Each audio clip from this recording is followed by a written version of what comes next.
Here we are again on location. I'm somehow in the same shirt that I wore the last time I did an on-location real estate video, and today I'm excited to talk to you about how to photograph living rooms, and I've got a really great one behind me here. So let's chat about it. The living room is where future buyers imagine birthday parties, movie nights, and the best of times with their families. And if your photos aren't showcasing that, then you need to change your approach in your real estate photography. I'm gonna tell you how. So when your photo shows not just the four walls of your living room, but it shows flow, and it shows function, and it shows form, then you have arrived and you have successfully photographed the living room in a way that connects with the potential buyers. So first we're going to talk about the best angles for showcasing flow, and this one's a really fun one. I've got this dramatic light on me. We're going to talk about the best angles for showcasing flow. In this particular living room, we have a really fun staircase over here.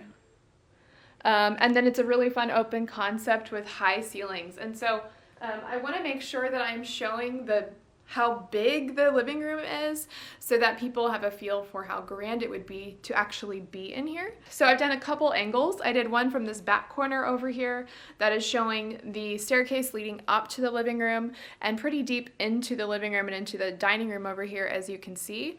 I have also done one straight on from the fireplace, which you can see over here. There's a really nice fireplace, which is, as you can imagine, the focal point of the living room, and it is where your eyes are going to be drawn as well. So from shooting this way from the fireplace down the living room, I also went all the way over here and I photographed this way so we can really see the living room in all of its glory as you are looking at the fireplace. Angles are how you can show off the living room, the things about it that you visually focus on, and also just kind of how it will feel to move through that space in the house. Another angle I'll show you a picture of, but I'd have to go upstairs for, is up here at the top. I did do an angle looking down the stairs down at the living room just because that's fun, and it kind of emphasizes that this house is an open concept and there is a really fun high ceiling in here. So in this particular living room, we have two focal points that I think are really important. One is this fireplace, and two is this staircase. When I walked into this living room, I was like, oh my gosh, this looks awesome. I love the way the staircase looks. The fireplace is obviously a fun perk, but I think the staircase really frames the room. So when I'm taking pictures of this space, I want to make sure I'm highlighting the staircase so people know, like, hey, there's these really cool leading lines coming in throughout the living room, and they kind of direct your eye. So even though I got a really good picture looking this way at the fireplace, when I did this photo from the fireplace, I was sure to capture like how big the room is and how it felt. And even though I pre-visualize things as I'm taking photos and when I'm setting up shots, when I took this shot, I was like, whoa, that looked better than I even imagined, because I was trying to showcase something that I personally thought was interesting, and that came across in the photo. So if you walk into a space and you think that something looks really interesting to you, I encourage you to lean into that, because you're going to probably find yourself taking better photos because you're inspired by what you're seeing in a space, and you're going to use that to educate where you're going to get your angles and what you're going to highlight when you're shooting something like a living room. Now, this living room doesn't really have built-ins or a really incredible view. It has a nice view of the backyard, but nothing crazy. But if it did, that's something I'd want to make sure that we highlighted as well. You definitely, if you are a buyer, you want to know like what kind of fun features are in the house. So if there is a built-in bookcase or an incredible view of a lake, you want to make sure you show that off before they even get to the listing. You want to make sure that it comes across in the photos and inspires them to come in for a showing. So now let's talk about time of day for natural light and also for mood. So for this particular house, it's in a very wooded area, and that means we've got a lot of green light coming in. You can see that on my face right now. I might color correct it, but there's a lot of light hitting those green leaves, and it's making everything in here just a little bit green. And I want the sunlight though, so that's okay. We will correct those in post when we go to edit the photos. But I will say you want to make sure, especially a house like this, has lots of light coming in so that it's filling the space and looking really good. I do turn on the lights when I do real estate photography, so those help. This house in particular has a lot of trees, and so it feels a little bit dark. So shooting when the sun is high and bright is very helpful. Now, if this were a house that happened to have features that are absolutely highlighted by the light that is coming into the house, we want to make sure that we are leaning into that and we are showing it off, because sometimes daylight can really play in a space, highlight things, and it can really set a mood. And so if that is something that is happening in a uniquely designed space with like 1970s architecture, perhaps mid-century modern home where they focused a lot on daylighting and how the light comes in and shows throughout a home, that's something I'd want to show in the photos. So that doesn't really apply to this space, but in other spaces you'd want to make sure that you're prioritizing that. Now, I've said it once and I'll say it again, I am not a home stager, but I do have some opinions on staging, and so here are my thoughts for you. One, this is staged really well. I think that the realtor staged it and it looks beautiful. I'm gonna guess she staged it.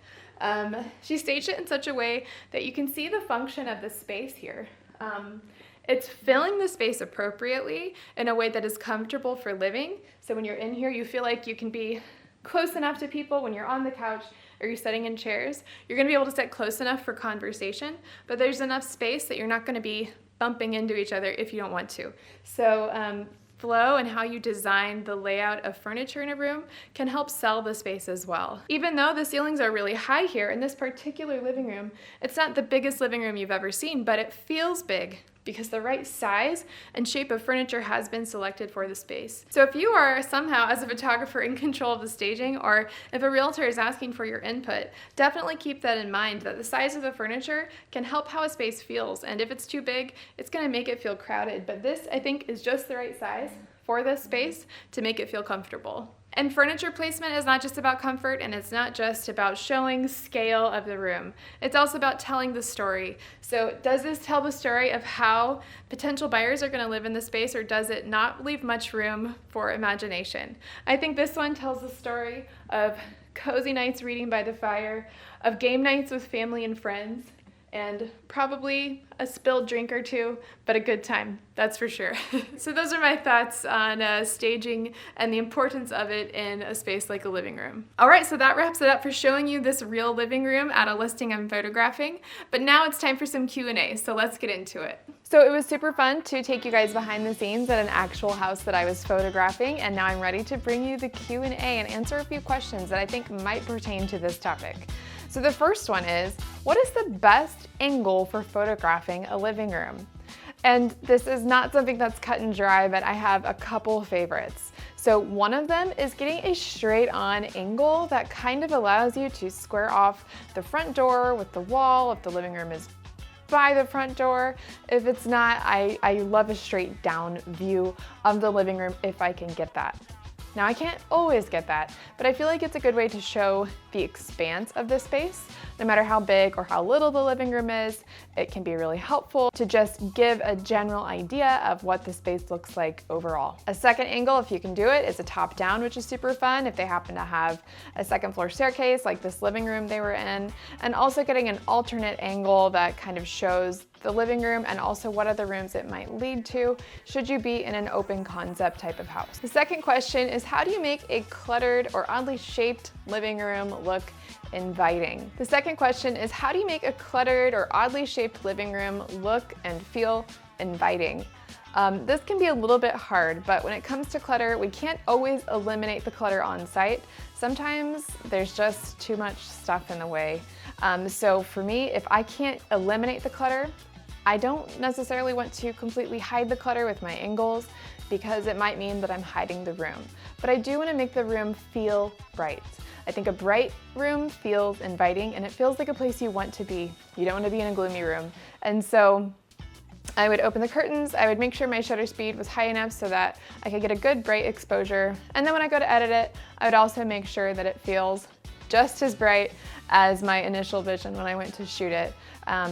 That light, I think, makes a really big difference in making a space that might otherwise feel crowded or cluttered or kind of claustrophobic feel more open and inviting and bright. The third question is, you shoot straight on or from angles in a living space? And my answer is both. Earlier I said that one of my favorite angles is to shoot straight on, but it honestly really just depends on the space. Every layout of every house is a little bit different. And so some living rooms look kind of awkward if you shoot them straight on, and they just really are going to look better if they're shot from an angle. Others are going to look good if you shoot them from an angle and then show the rest of the house because there's an open floor plan. But others have a really good focal point like this living room, and so it had the fireplace. So I wanted to shoot it straight on so I could show how big it was and that there was a really cool fireplace right down the middle in the center of the living room. The fourth question is, should the TV be visible or hidden? I think it'd be really hard to hide the TV when you are doing real estate photos. Basically, everyone has a TV in their living room. However, I think the TV should be turned off, and if there are reflections in it, we should probably edit the TV so that it looks totally dark.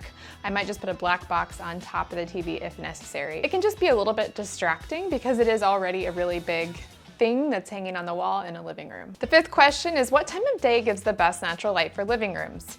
And this really varies because living rooms are in different places in different homes, but as a general rule, I like to take photos between 10 a.m. and 2 p.m. because the sun is typically overhead and I think we get good light in the house without getting direct light streaming in through the windows, which can be kind of difficult to shoot with. The sixth question is, do you ever move furniture to get a better photo? And for real estate, absolutely not. If this were interior design, then yes, we will move furniture, but for real estate, I'm not touching anybody's furniture. We're gonna leave it as is, and I'm gonna shoot the room how it's been staged. Question 7 is, how do you balance showing a space while keeping it looking cozy?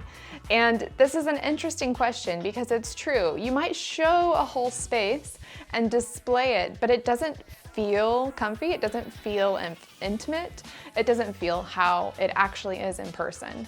And so in this case, I would provide probably 2 images. One that showed off the living room in its entirety, and another that might be closer to a piece of furniture or closer to a wall so that you physically feel close in the photo because the camera was closer to something, it wasn't just out in the open. So that wraps up my video on how to shoot living rooms in real estate. Thanks so much for joining me on a little on location site, and then also here with some Q&A.